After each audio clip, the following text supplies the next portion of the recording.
para ver a los lectores también que tiene aquí en España. Y por supuesto, unas gracias muy especiales a la escritora y periodista María Paredes, que va a conversar con Sara sobre la novela. María ya la ha entrevistado porque Sara ha estado estos días de promoción. Estoy viendo aquí también a Carolina Isasi, con la que también habló el otro día. Y además María es lectora de Sara desde hace años, lectora entusiasta, así que yo creo que esta conversación va a estar genial. Antes decía que Sara llegó aquí de su Medellín natal, pero en realidad yo creo que Sara también se siente un poco madrileña de alguna manera. Ella estuvo viviendo aquí un par de años mientras cursaba el máster de narrativa de la Escuela de Escritores, y comentó esto porque de alguna manera ese es el inicio de la carrera literaria de Sara, pero también es el inicio de la historia de amor entre Lumen y Sara, porque la directora literaria de Alfaguara y Lumen, María Faste, escuchó el pitch de presentación que hizo Sara de Cómo maté a mi padre, que es la novela que ella trabajó mientras estaba cursando el máster. Se quedó maravillada con lo que Sara contó, leyó la novela en un fin de semana y le deslumbraron dos cosas que yo creo que son dos claves de la narrativa de Sara. Primero es esa mirada tan personal que tiene sobre el mundo que nos rodea, y la segunda es la voz narradora, que es una voz poderosa, singular.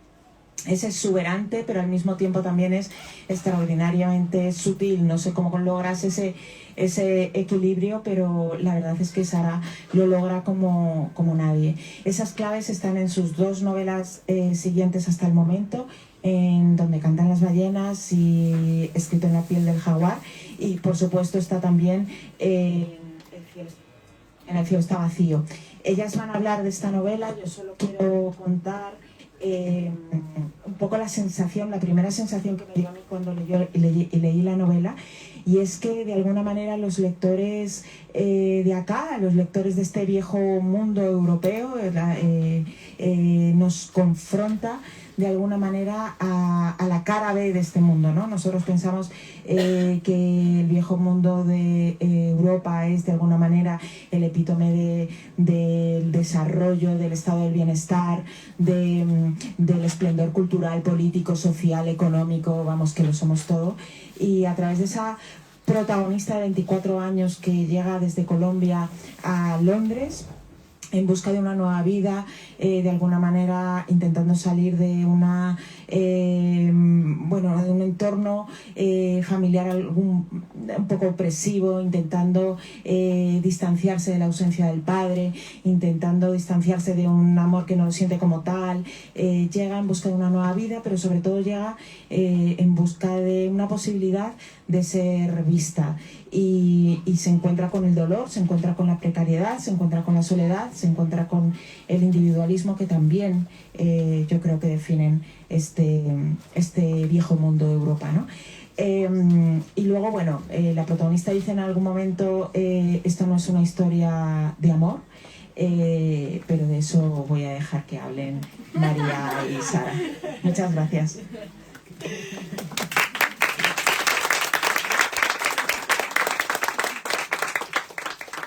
No, yo quiero empezar dándole las gracias, sí, a todos por venirse, por pasarse hasta ahora para acá, y unas gracias muy especiales a Carolina Rebollo. A mí me edita María Fase y me edita también Carolina Rebollo. Tengo la suerte de que las dos me leen, me dan sus impresiones, me dan sus opiniones, sus sugerencias, pero siempre sentí que Carolina agarró ese manuscrito y como que se lo apropió y lo leyó tantas veces y con tanto cariño, y me hacía comentarios tan acertados que yo creo que logré el punto que logré gracias a la mirada de Carolina. Así que me hace muy feliz que estés hoy aquí acompañándome, porque te debo muchísimo. Sí.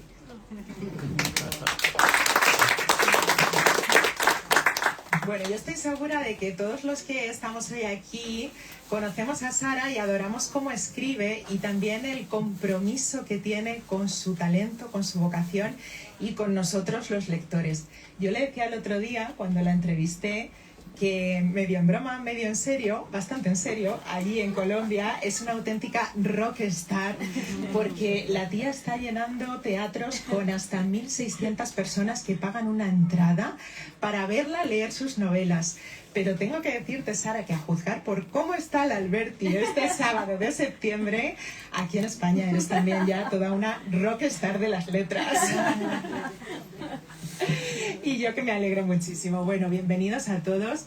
Estamos muy felices de tener ya entre las manos su nueva novela, que cuenta la historia, como decía Carolina, de una loba que sale de su hábitat, se aleja de su manada y se va a Londres. Claro, ella ha crecido al pie de una quebrada en plena naturaleza salvaje y de pronto se instala en una ciudad tan lejana porque dice que quiere conocer la nieve por primera vez y que quiere escribir una novela a lo Lord Byron. Pero el mundo que encuentra es un mundo muy hostil, allí nunca acaba de nevar y desde luego no hay blancura, porque con lo que se topa es con el rosario de dificultades inmenso con el que nos hemos topado todos los que hemos sido inmigrantes en Londres, empezando por la dificultad de abrir una cuenta bancaria, encontrar una vivienda, ya no digo digna, sino una vivienda a secas, un trabajo con el que mantenerse a duras penas. Y ella encima con la condición, la protagonista, la loba, de ser colombiana, con lo cual suscita todavía muchísimo más recelo por parte de los ingleses que se lo ponen harto complicado. Así que ella, en esa situación, extrañando terriblemente su manada, su familia, extrañando a su mundo, su lugar en el mundo y terriblemente a su padre fallecido, empieza a desarrollar estrategias de loba para sobrevivir. Una de ellas es conocer y entablar una relación con un hombre que le duplica la edad, que es el inglés. Y hasta aquí puedo leer, luego todo lo demás lo vais a descubrir vosotros, pero quiero empezar, como decía Carolina, con eso, con esa premisa. A pesar de que lo conoce y esa es una de sus estrategias, esto, que quede claro, no es una historia de amor, Sara, ¿no? Y aprovecho para saludar a María Fase, que acaba de llegar y está allí en la escalita, porque yo no me acuerdo la primera vez, María, que te envié como el primer borrador, el primer manuscrito, esa frase estaba escrita, o sea, yo la había escrito desde el primer capítulo, y recuerdo que ella me la señaló y me puso posible título, o sea, entre las dos estaba como muy claro de qué iba la historia.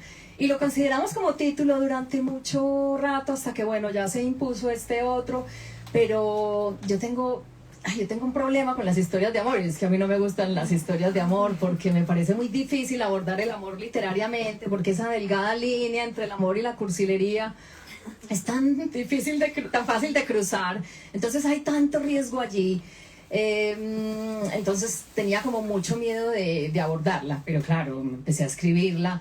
Bueno, entre otras cosas porque esta historia está basada en algo que me ocurrió a mí en la vida real. Pues cuando yo tenía esa edad me había ido para Londres y había tenido esa relación, pero los códigos con los que yo veía esa relación a los 23 años eran muy distintos de los códigos con los que los veo hoy a la edad que tengo. Entonces hoy sí que me daba cuenta de que no era una historia de amor, que puede que antes lo viera más así. Y eso fue súper revelador para mí y fue muy impresionante y fue como una suerte de autodescubrimiento, como de redescubrir a esa chica de esa edad, la forma como había asumido esa situación a la que la había llevado la vida. Y para mí la escritura fue una sorpresa, es que era una sorpresa capítulo tras capítulo, como sacando capas y capas y viendo cosas que yo decía, yo no había visto esto, yo no había analizado esto a esa edad, yo no me había dado cuenta de esto otro. Y era, pues el proceso de escritura fue muy impresionante. Yo fui la primera sorprendida. Y sí, rápidamente dije, esto fue de todo, menos una historia de amor, sí. Desde luego no es una historia de amor prototípica, con toda esa superación de obstáculos, con toda esa pureza de sentimiento. El otro día cuando hablamos le decía a Sara que yo reflexiono mucho sobre los vínculos humanos últimamente y a veces me enfado porque me parecen un poco mentirosos, en el sentido de que siempre están impregnados de un cierto interés, ¿no? Y mi psicóloga me decía, no, ojo, pero el hecho de que tengan un interés no quiere decir que no sean auténticos, que no tengan una esencia verdadera. En el caso de esta novela es verdad que ellos se acercan, desde luego tienen intereses mutuos, pero me parece, le decía a Sara, que van un poquito más allá y que lo vuelve quizá un poco sórdido es que ellos jamás se hubieran acercado de estar en una circunstancia menos necesitada, ambos, ¿no? Sí, sí. Incluso la protagonista lo dice en un momento, dice, esto es una relación transaccional, él quiere algo que yo tengo y yo quiero algo que él tiene, entonces era como muy conveniente para los dos. Pero fíjate que yo en ese momento, y eso lo reflejo en la protagonista tenía ese miedo, porque a uno siempre cuando es joven, siempre le dicen, no, cuidado con los hombres mayores, que busca un hombre mayor en una chica tan joven. Entonces la protagonista se siente como muy así, como muy temerosa de saberse que ella es la vulnerable, pero pues llega como un momento en que dice, pues pero es que yo también me puedo aprovechar de él, yo también puedo sacar provecho de esto. Y yo creo que eso es lo que lo hace interesante y es lo que lo aleja también mucho de la historia de amor. Es que finalmente las historias de amor son aburridas porque son muy estereotípicas, porque siempre pasa lo mismo. El uno se enamora, el otro se enamora, el uno se desenamora, el otro se desenamora. Y ya, como que el conflicto siempre ronda en torno a esto. Pero aquí tenía esos conflictos adicionales de la diferencia de edad, de los intereses, de esa figura paterna que ella desesperadamente estaba buscando, y entonces claro, él se la ofrecía porque él era grande, él era un señor, él económicamente estaba muchísimo más estable, él le daba protección en una ciudad tan hostil donde ella reflexionaba y decía, ay no, donde yo me muera aquí nadie se va a dar cuenta, o sea, ¿quién se va a dar cuenta de que yo me morí en la cama por la noche si a mí nadie me llama, nadie me busca, nadie sabe dónde vivo, o sea, mi país está muy lejos, a muchas horas de diferencia?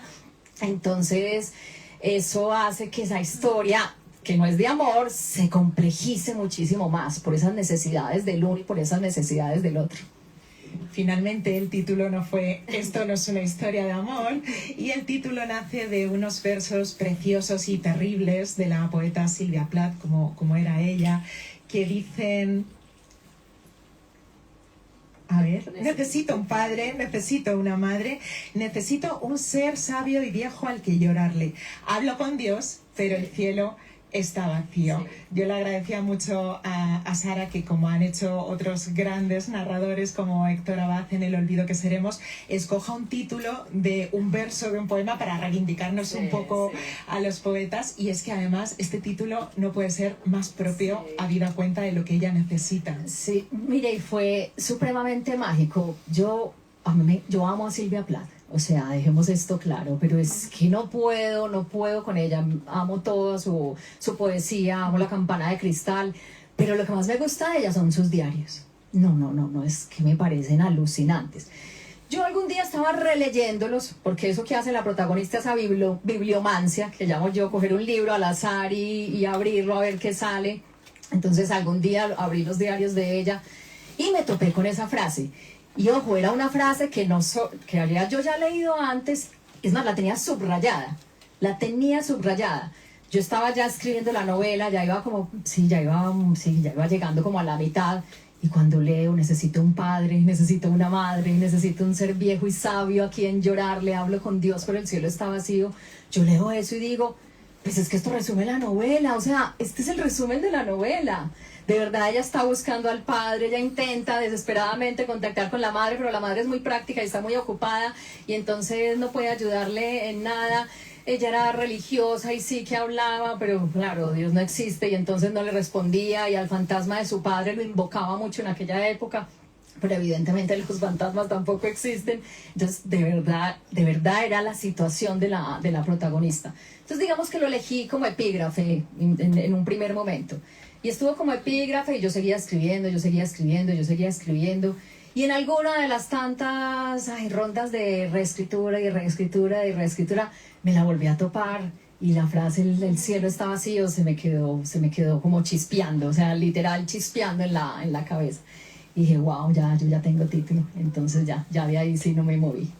normal que necesitara todas esas cosas porque, como decía al principio, el desarraigo que tiene, el desamparo que sufre la protagonista, esta loba, lejos de su hábitat, es tremendo porque todo el mundo la rechaza y esta experiencia, todos los que la hemos vivido, la conocemos bien y es muy dura, pero es que por rechazarla, para que os hagáis una idea, la rechazan hasta las monjas a las que acude a pedirles trabajo, cuando las monjas supuestamente son las representantes de Dios que deberían aceptar a todas las criaturas. Mira, eso del rechazo para mí fue como como un gran descubrimiento del libro. Pues yo ya lo había visto, yo soy colombiana, los colombianos tuvimos una época muy dura y esa época coincide con la época en la que la protagonista se va a vivir a Londres, que es inicios de 2000. Colombia era considerado uno de los países más peligrosos del mundo. Pero digamos que yo en Colombia, dentro de lo mal que estaba Colombia, yo vivía en mi burbujita, porque yo vivía en mi burbujita, soy una persona absolutamente privilegiada, lo tengo absolutamente claro, incluso entre la burbuja nos había tocado la violencia, porque a mi padre lo habían matado por esa, pues unos años antes, pero yo no me había dado cuenta de lo que reflejábamos al exterior del país, porque yo no había salido mucho del país. Y cuando había sido a Latinoamérica, bueno, como a países donde no era tan notorio esa discriminación. Pero era la primera vez que yo cruzaba el océano Atlántico y iba a otro continente. Y entonces, bueno, y era un sitio donde evidentemente no dominaba el idioma, pero te digo, desde el aeropuerto fue muy claro para mí que no era bienvenida. Y eso fue muy doloroso. Yo dije, bueno, no es por ser el aeropuerto, de pensar que tengo la maleta llena de cocaína, pero a todas partes donde iba decía, ¿de dónde eres? De Colombia. Y todo el mundo me preguntaba si tenía droga, si vendía droga, si tenía algo que ver con Pablo Escobar. Por eso yo soy de Medellín, entonces estaba supremamente asociada a la figura de Pablo Escobar. Y eso era supremamente incómodo. Buscaba trabajos de niñera y bueno, yo soy muy encantadora, entonces encantaba a las mamás hasta que me preguntaban where are you from y entonces ya no les gustaba tanto porque, no sé, de repente generaba sospechas. Y fue la primera vez que sentí lo que era ser discriminado, ¿sabes? Lo que era ser discriminado por un estereotipo, evidentemente. Y eso fue muy triste y eso fue muy doloroso.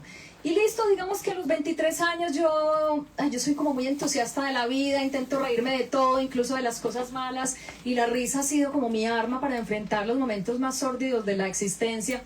Y en ese momento yo decía, pues no tengo más opción, ya estoy aquí, me tengo que reír de esto, y yo sé que en unos años ya sí que me voy a reír de esta situación. Pero escribiéndolo, fue como revisitar esa época, y darme cuenta lo triste que fue, lo doloroso que fue, lo mal que me hicieron sentir. Entonces creo que lo sufrí más escribiéndolo que viviéndolo en esa época. Entonces lo quería trasladar a la protagonista, principalmente porque hoy en día pues hay mucha inmigración en el mundo, la inmigración está por factores muy dolorosos, sigue habiendo mucha xenofobia, y entonces yo me puedo ver en esos inmigrantes que son rechazados en tantas partes, sé lo que es estar pasando trabajo, lo que es que no te den un trabajo, lo que es no tener dinero, pues o estar de manera como muy precaria, y me duele mucho la indiferencia del mundo ante eso. Entonces esta es una situación creciente, pero crece también la indiferencia al mismo momento, y por eso como que lo puse tanto en la novela, porque es un tema que me interesa, que me duele, y como sobre el que quería hacer foco para que el lector también reflexione sobre eso. Y también hay algo ahí, Sara, de querer atraerlo a él, que estaba yo reflexionando ayer según acababa la novela, a él, pero como emblema, como representante del país que la rechaza una y otra vez, ¿no? Quizás si le conquistas a él, se pierde un poco la terrible sensación de no pertenencia. Sí, total. Ella, la protagonista, en un momento dado dice, bueno, esto medio lo mencionaste al principio, si él no fuera quien es, no se vistiera como se viste, no tuviera el trabajo que tiene, y si no fuera inglés, a lo mejor yo no me hubiera fijado. Mi mayor atractivo es pertenecer al país que me rechaza. Eso es lo que dice la protagonista. Y eso me hace sentir por encima de él, porque entonces si yo lo tengo, pues si lo apego a mí, lo voy a poder rechazar yo, y me voy a dar el lujo de poder ser yo la que lo rechazo a él. Y como en venganza por este país que me ha rechazado tanto. Y era como muy interesante esa reflexión, porque en el fondo sí que era un poco así, era un poco el trofeo. Yo también puedo rechazar a un inglés, a alguien del país que me rechaza. todos los que te leemos, todos los que leemos a Sara, sabemos bien de ese universo del que hablaba Carolina al principio, de ese universo salvaje que recorre y que de alguna manera organiza todos sus relatos, con todos esos animales, con toda esa naturaleza siempre salvaje, con las inclemencias incluso del tiempo. Aquí el reto era meter todo eso en una situación urbana, tan urbana como la de Londres, pero la tía lo ha conseguido también, ahí ya el redoble, y lo ha conseguido metiendo toda esa naturaleza en la psicología de cada uno de los personajes. Bueno, pues les confieso que fue uno de mis grandes quebraderos de cabeza. Tuve como 2 quebraderos de cabeza muy grandes.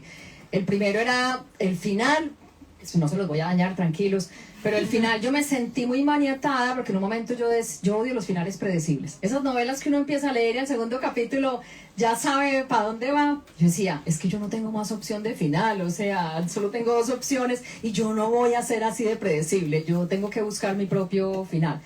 Y el otro quebradero de cabeza era que por primera vez estaba narrando muy del registro en el que me siento cómoda, porque es un registro mucho más habitual, que es normalmente lo que yo narro, escenas donde hay mucho animal, mucha naturaleza, muchos ríos, pues porque es lo que me habita, porque yo crecí así, porque yo crecí en una finca absolutamente salvaje, absolutamente descalza. A mí se olvidaron de meterme al colegio, es que yo estuve desescolarizada porque en mi casa se les olvidó meterme al colegio. Y era muy salvaje. Y un mes antes de entrar al colegio, me acuerdo que mi mamá me obligaba a poner zapatos, porque yo nunca me había puesto zapatos. Y entonces no me entraba el pie y me decía, es para que se acostumbre. Y yo decía, pero ¿cómo que uno se tiene que acostumbrar a tener el pie así de presión? No, yo no quiero ponerme zapatos. Entonces ese es mi registro natural, porque yo crecí así, porque esa fue mi vida. Entonces cuando empecé a narrar Londres me encontré con un tropiezo muy grande, y era que estaba en una ciudad gris, hostil, donde veía cemento más que cualquier otra cosa, con un clima tan inclemente, con una oscuridad, con una niebla, con elementos que yo no había incorporado antes en mi narrativa. Y yo avanzaba y yo sentía, yo decía, yo siento que me falta algo. Yo misma me sentía incómoda en el registro que estaba usando. Cuando María leyó el primer borrador, ella también me dijo, yo no estoy encontrando la voz de la Sara Jaramillo que me deslumbró en las novelas anteriores. Y yo en el fondo sabía, yo sé qué es lo que me falta, pero es que yo ¿cómo voy a meter esto aquí? ¿Yo cómo voy a meter esto aquí si estoy narrando ciudad? Y en un momento dado, recuerdo que me puse a pensar, me había alquilado una casa flotante.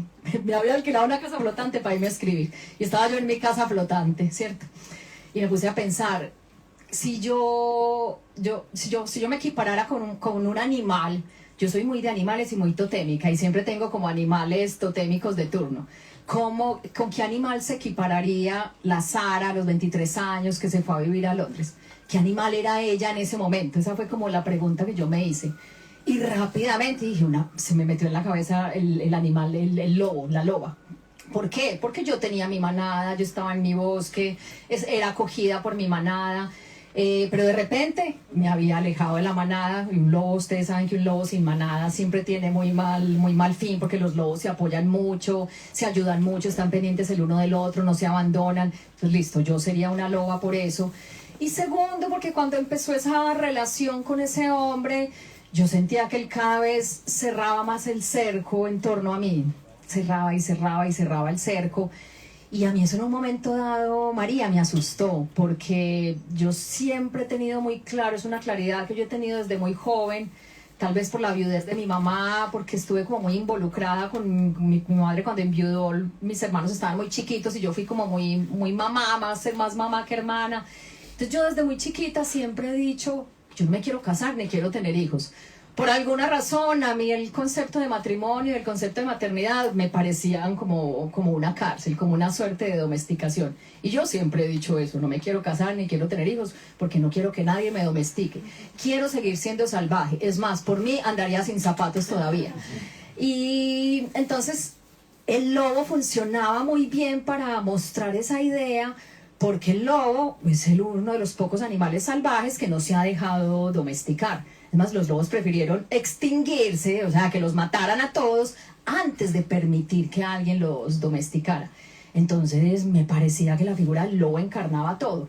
Entonces, desde que tuve esa idea clara, ya incorporé en la protagonista. Ella de alguna manera todo el rato está diciendo, tengo que esconder la cola, tengo que esconder los dientes para que no me los vean, tengo que guardar bien las orejas para que no me las vean. Ella todo el rato se está sintiendo como esa loba que se tiene que ocultar. Y al ella percibirse como loba, empieza a ver su entorno con ojos de loba. Entonces ya ve a las demás personas como depredadores o como presas, ya con códigos como muy lobunos. Y eso me permitió mucho incorporar ese ambiente natural a la novela. Con lo cual, para mí eso fue como el descubrimiento. Cuando descubrí eso y lo incorporé, ya la novela se fue, ya sentí que había vuelto esa voz narrativa mía. Ya me sentía mucho más cómoda, sí, me sentía muchísimo más cómoda narrando así. Y me parecía que le daba un aspecto diferencial muy grande a la novela. Por lo que les dije ahora, es que hacer una novela pues, de amor, o no de amor, pero donde dos personas se relacionan, ay, como que el conflicto siempre gira en torno a las mismas cosas. Pero aquí ya teníamos, era a una loba, entonces el conflicto se ampliaba aún más y creo que le dio una dimensión que, pues, con la cual yo quedé muy contenta. Y esas sorpresas, como esos toquecitos mágicos, ay, a mí me gustan mucho y me hacen mucha falta. Porque yo soy periodista y yo me aburrí del periodismo y me retiré del periodismo. Ay, no, pues porque para narrar la realidad tal cual me quedo en el periodismo. Yo me pasé para la ficción es porque me gusta agregarle mis toques mágicos y me gusta como sorprender al lector con cosas. Y ella, siendo una loba, podía hacer eso, podía generar esa sorpresa y ver esos toques mágicos, incluso aunque los demás no los vieran, pero ella sí los ve porque ella es una loba. Entonces sí, fue como una figura que me resolvió la vida. Y así es como consiguió meter la fauna en la ciudad. Leí en su Instagram cuando ya anunció que iba a salir la novela, y por eso me atrevo a hacerte el asalto de contarlo aquí, que tuvo tal compromiso con esta historia. Bueno, le venía pidiendo paso desde hacía mucho tiempo, pero decía que de tan íntima como era, la estaba dejando ahí hasta que ya por fin se metió. Y cuando se metió tanto, como es ella, tan comprometida, como decía al principio, con sus historias y con su vocación, que hasta comprometió también su salud. No sé si puedes contar un poco de cómo fue este proceso para que nos hagamos a la idea de cómo es Sara Jaramillo escribiendo. Ay, no, fue horrible, qué pesadilla. Yo soy demasiado comprometida y soy supremamente responsable. Es más, yo quisiera ser menos responsable en la vida. A mí la responsabilidad es que es una cosa impresionante, es que me excede. Y listo, yo estaba comprometida con fechas de entrega, ya la novela estaba muy terminada, faltaba como la última revisión, me había alquilado una casa, bueno, como me gusta a mí, unas cabañas por allá metidas en la selva, en medio de la nada, donde no tenía celular, me había ido sola y estaba como solo iba como a dar la última corrección. Y a mí me habían hecho algo en un pie, en un talón. Ese talón me empezó a doler y a doler y a doler y a molestar y se inflamaba y no podía caminar. Pero yo decía, no, voy a terminar la novela, yo alcanzo a terminar. Y listo, la terminé. Apenas la terminé, ya sí el talón explotó y bueno, fui a urgencias. Para resumir la historia, la médica me decía, usted tiene una necrosis, usted no se ha dado cuenta, usted podría perder el pie, ¿por qué no vino antes? Me decía, y yo, o sea, ¿quién va a entender esto? Yo no le dije nada, pero por dentro pensaba, o sea, no lo entenderías nunca más. Bueno, pero ya, no perdí el pie, no quedé coja, que mira que yo en donde cantan las ballenas tengo un personaje que es cojo, Gaby, ¿cierto? Gaby es coja, tiene un pie más largo que otro. Y yo decía dentro de la clínica, esto es una venganza de Gaby. Esto me pasa por hacer a Gaby coja, me voy a quedar yo coja. Yo le decía al médico, siento que yo no voy a quedar coja. Y él me decía, pues no lo sé. Y yo, como que no lo sabe, yo no puedo quedar coja. Yo ya me imaginaba, pero no, quedé súper bien. Pero sí, compromiso total, o sea, y no me arrepiento de haberlo hecho, que es lo peor de todo, no estuviera aquí, ¿sí? No estuviera aquí. Menos mal que no hiciste el cameo en la vida de Gaby, de tu protagonista, pero sí tenemos que decir que esta novela está extendida de un capitulito, sí, en este caso también de cómo maté a mi padre, sí, ¿no? Todo el germen un poco viene de ahí. Sí, mira, hay como dos gérmenes muy claros. Cuando yo estaba haciendo el máster en la Escuela de Escritores, alguna vez me pusieron a hacer un trabajo sobre un libro de Philip Roth. Y ese libro se llama Animal Moribundo. Carolina lo compró ahora. Y en ese libro, cuando yo empecé a leerlo, ustedes saben que uno no lee los libros, que los libros lo leen a uno, ¿cierto? Entonces yo empecé a leerlo y claro, era de una cubana que se va a estudiar a Estados Unidos, conoce a un profesor que es muchísimo, muchísimo mayor de ella, pero es el típico profesor depredador que siempre está buscando a la alumna más linda del curso a ver con cuál enredarse, y se genera ahí una relación como muy turbia. Y claro, esa novela está narrada en primera persona por el profesor, entonces está muy desde el punto de vista masculino. Y yo recuerdo leyéndola, yo decía, ay, pero es que esta es mi historia. Pero yo pienso muy distinto de lo que le está diciendo, con lo cual los puntos de vista en una relación tan desigual, los puntos de vista son demasiado distintos, porque es que una novela es un punto de vista, depende del punto de vista que usted lo aborde. Entonces yo pensé, yo debería narrar esto desde mi punto de vista. Yo hice ese trabajo y al regreso del mail, me acuerdo que el profesor, bueno, Carlos Castán, con quien voy a hablar justo la semana entrante, que me parece buenísimo como volver a hablar con él, él me puso una línea, me dijo, esto es una novela. Entonces yo me quedé como, bueno, no solo lo pensé yo, él también le vio posibilidad. Y luego escribí ese capítulo de cómo maté a mi padre, donde habla un poco de eso, es como el germen de este libro, sí, es como el resumen de este libro. Muy cortito, para mí se justificaba que estuvieran como maté a mi padre, a pesar de que como maté a mi padre es completamente autobiográfico y habla sobre el asesinato de mi padre, pero para mí, yo me di cuenta de que yo y me di cuenta vieja, me di cuenta escribiéndolo, de que yo en el inglés no estaba buscando a un hombre, a un amante, sino a un papá. Yo necesitaba protección, yo necesitaba seguridad, necesitaba alguien que se preocupara por mí. Y yo crecí sin eso, con lo cual es una figura que yo he echado en falta toda mi vida. Yo me he sentido como muy ya desprotegida toda la vida en ese sentido. Como si a mí me pasa algo, ¿yo a quién llamo? ¿Yo a quién busco? Yo no siento que tenga ese papá que estaría dispuesto a correr y hacer lo que fuera por su hija. Yo no lo tengo. Entonces es un patrón que yo empecé a ver como en mis parejas. Entonces tenía mucho sentido meter ese capítulo en cómo maté a mi padre.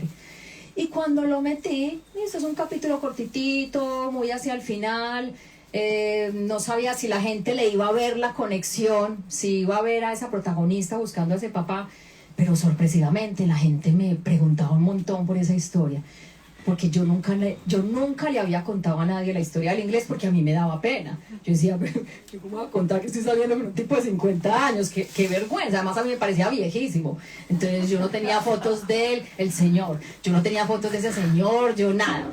Y entonces como no lo había contado, la gente empezó a leer cómo maté a mi padre y me decía, ¿qué es esto? ¿Por qué no nos había contado esto? ¿Pero ese señor dónde está? ¿Pero ese señor vive? ¿Pero qué pasó con ese señor?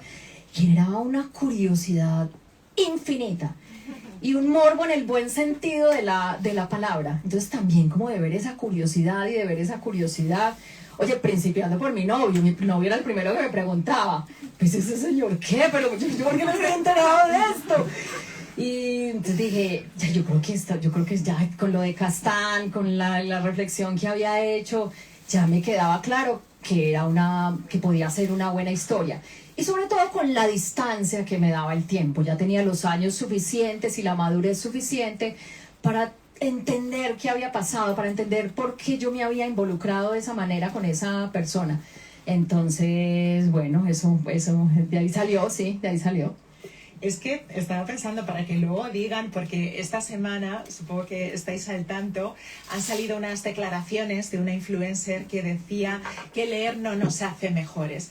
Bueno, yo no sé si nos hace o no mejores, pero desde luego leer nos da respuestas y escribir también, porque es justo lo que estás comentando, Sara. En su caso, a través de la reflexión y de la escritura y esa bajada a tierra de todo lo que sucedió hacía tantos años, has descubierto, como nos estás contando, un patrón que ha sido común en tu vida y te has explicado a ti misma. Y otra cosa que yo creo que tiene muchísimo valor y que le comentaba el otro día a Sara, y creo que es algo que nos une a todos los amantes de tu literatura, y es que no tienes miedo a mostrar todas las capas de las que todos estamos compuestos, pero que no todo el mundo enseña. Sara ya está acostumbrada a exponerse, incluso con aquello que no siempre habla a favor de ella, pero va con esa verdad, y eso yo creo que es uno de tus principales puntos fuertes y tu magnetismo. Sí, sí, pues yo tampoco sé si leer si nos hace mejores o no, pero sí sé que nos interpela, sí sé que nos hace preguntarnos, yo haría lo de este personaje, nos hace meter en los dilemas morales de los personajes, nos hace meter en los zapatos de los personajes y preguntarnos, yo qué haría aquí, yo qué haría así, estoy de acuerdo con esto, estoy de acuerdo con lo otro. Con lo cual leer sí nos ayuda a reflexionar, sí nos ayuda a autoconocernos. Lo que les dije ahora, que uno no lee el libro, sino que el libro lo lee a uno. Claro, cuando usted el libro le suscita cosas es porque usted se está leyendo en ese libro. Entonces, solo eso hace que leer sea súper interesante. Lo que pasa es que conocerse, interpelarse, hacerse preguntas incómodas es muy maluco, es mejor vivir, pues para mucha gente es mejor vivir anestesiado sin estarse preguntando nada, porque qué pereza esculcarme cosas y buscarme cosas. Entonces es una posición mucho más cómoda, pero yo estoy segura de que a los que nos gusta leer, buscamos. Es eso, esa interpelación, esa incógnita. Mientras más, a mí la gente me dice, pero usted, ¿por qué ve esas películas tan raras? Y digo, porque a mí me gusta incomodarme, a mí me gusta hacerme preguntas, a mí me gusta como reflexionar. Y yo soy de las que digo que si uno escriba ficción, ya pasemos no al lado del lector, sino del escritor. Si uno escribe ficción, uno siempre está escribiendo de sí mismo, pues porque está inspirado en cosas que le han pasado, en cosas que ha pensado, en cosas que ha sentido. Entonces a mí se me hace como insólito uno pretender escribir ficción, autoficción, sin haberse mirado, sin haberse esculcado, sin haber abierto esa herida y hurgado a ver qué se siente y cómo se vuelve a sentir. Lo cual es un acto de masoquismo tremendo.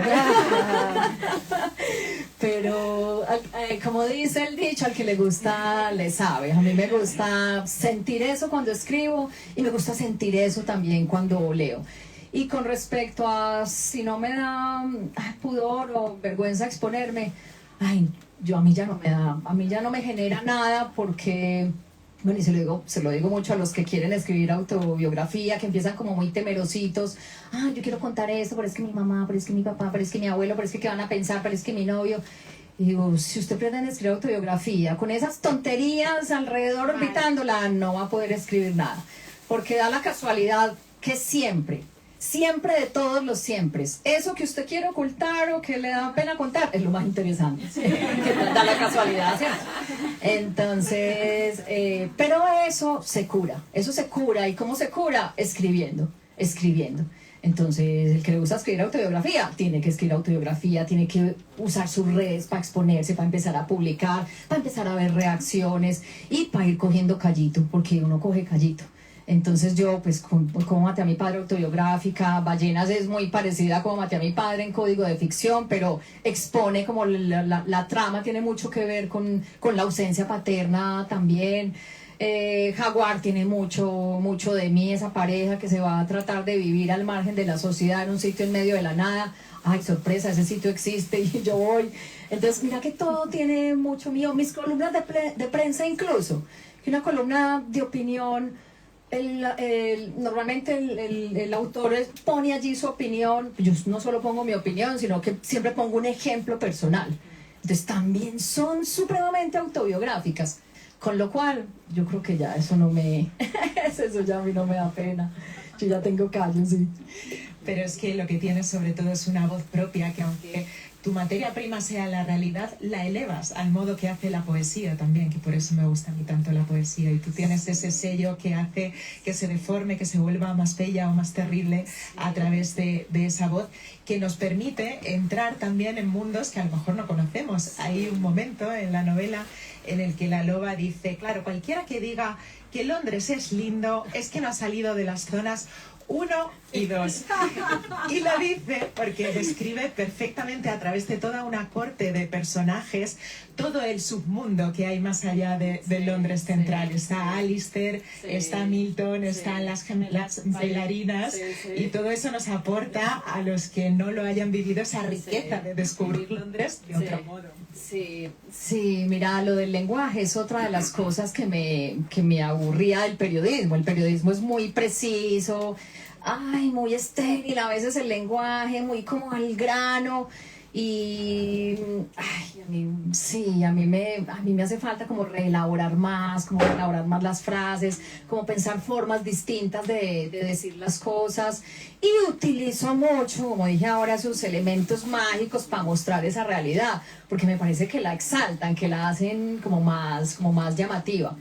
Estos personajes que aparecen en El cielo está vacío, pues todos existieron. Obviamente es una delicia porque estoy en la autoficción y eso quiere decir que les podía exagerar cosas. Bueno, yo soy muy exagerada porque soy paisa, entonces podía exagerar cosas, lo cual me encanta.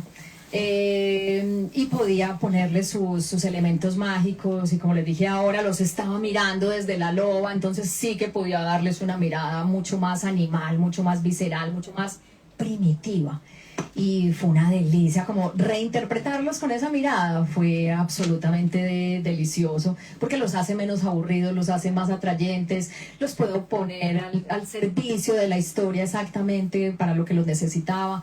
Entonces sí, fue bien interesante. Estaba releyendo por aquí porque además de hacer esa exageración, Sara tiene un lenguaje preciosista, que yo creo que eso es lo que a todos nos enamora, pero es que incluso algunas de las frases de tu novela podrían pasar perfectamente, podrían funcionar como versos de un poema, como hacía también Umbral en Mortal y Rosa y otros tantos grandísimos escritores literarios. Anoté por aquí que decía: me mira como a la boca ardiente de un volcán, como al ojo de un cuervo, como al remolino de un río. ¡Qué preciosidad, Sara! Es que eres un poco poeta también. A mí eso me encanta. Una de las cosas por las cuales valoro si un libro me gustó o no es que tanto subrayé, porque también soy como muy en la búsqueda de esas frases preciosistas. Y esto es un muy buen ejemplo de lo que me refería ahora. Esto en periodismo no se podría hacer jamás. O sea, esto el director me diría: a ver, ¿usted dónde estaba? ¿Usted dónde cree que está publicando? Que me pasó varias veces me devolvían notas porque me decía: esto está hermoso, pues pero es que no podemos sacar esto en el noticiero a las 7 de la noche. O sea, entonces sí, soy una muy buena lectora de esas frases. Y me gustan mucho los lectores que las encuentran. Para mí no hay nada que me produzca más felicidad que los que llegan a que les firme un libro y tienen ese libro Bueno, yo soy muy de rayar libro, de doblar, de meterle separadorcitos, pues que se note que el libro lo leyó. Y si la portada está sucia, con manchas de café, me encanta. Hay gente que llega: ay, mira, disculpa, como tengo este libro, pero es que me lo llevé a la playa y no sé qué. Yo, me encanta, porque se nota que el libro, fue leído, fue releído, fue prestado, que pasó de mano en mano, que se cayó, que se mojó, que le cayó el café, que lo subrayó, que le dobló la puntica a la página. Claro, es un libro que está vivo y es un libro que ha tenido un recorrido. Eso me gusta mucho. Entonces, cuando me llega la gente así, veo todas esas frases subrayadas, me siento tan feliz. Sí. Hoy de momento se lo van a llevar nuevo, muchos de ellos, pero estoy segura de que se lo devolveréis completamente subrayado, y también habréis hecho un ejercicio de encontrar toda la simbología que está buceando entre estas páginas, que le han llevado 3 años, porque claro, esto es una historia real, sí, pero el trabajo que hay ahí de ficcionarla, de estructurar y de aportar todas esas capas es tremendo. Por ejemplo, simbología, yo pensaba en la orquídea, ya lo veréis, hay una orquídea por ahí muy importante que es en cierto modo como ella, ¿no? Porque está desgajada de su hábitat natural. La orquídea debería estar en el trópico, igual que la loba. Sí, total. A mí me gusta mucho la simbología, pero mucho, soy muy obsesionada con la simbología. Pues mi libro de mega cabeceras, el diccionario de símbolos, y lo consulto todo el rato. Yo hago interpretación de mis sueños, entonces busco lo simbólico de los sueños, y pongo elementos muy simbólicos en la novela. Pues habrá gente que no se los pille, pero habrá gente que sí, igual en el subconsciente algo se les quedará. Y está el de la loba, que ya lo vimos, está el de la orquídea, que claro, era total. La madre de la protagonista, igual que mi madre en la vida real, es cultivadora de orquídeas, con lo cual yo siempre crecí como muy en el mundo de las orquídeas. Y cuidar una orquídea es jodidamente difícil. O sea, yo no entiendo a mi mamá cómo se mete con ese hobby, si es absolutamente difícil mantener una orquídea con vida y que florezca. Bueno, pero ella no solo las mantenía con vida, sino que le ganaban premios y hacía exposiciones y bueno, entonces para mí el mundo de la orquídea es como un elemento muy, muy propio y muy personal. Me alegré mucho cuando vi la portada y vi que habían agarrado ese elemento allí, porque la protagonista le pasa lo mismo que a la orquídea. O sea, la orquídea allí medio se empieza a marchitar, ya no vuelve a florecer, entonces me servía para equiparar. Y lo otro muy simbólico, ya para terminar, es el fuego. Y esto no estaba planeado. Este símbolo es muy bonito porque no lo planeé, sino que fue como saliendo en la novela. Cuando la protagonista llega allá, se da cuenta de la obsesión que tienen los ingleses con que hay que desconectar todos los aparatos eléctricos para que no haya un incendio como ese que hubo en 1666 que acabó con la ciudad. Entonces uno deja algo conectado y es como, no, hay que desconectarlo. Y todo había que desconectarlo, pero era un nivel de obsesión tal. Entonces ella, claro, tiene su compañero de piso que es inglés y siempre le pide que desconecte y que desconecte. Y después eso se fue volviendo como, claro, es que el fuego es ella tiene ese fuego y es peleando contra ese país y contra los témpanos de hielo que hay allí para que nadie le logre apagar el fuego. Y durante toda la novela es un intento porque, y claro, cuando hablo del fuego está hablando de su fueguito interno, ese fueguito interno que es la que la hace seguir, la que la hace actuar, la que la hace tomar decisiones. Entonces, como símbolo también me gustó un montón.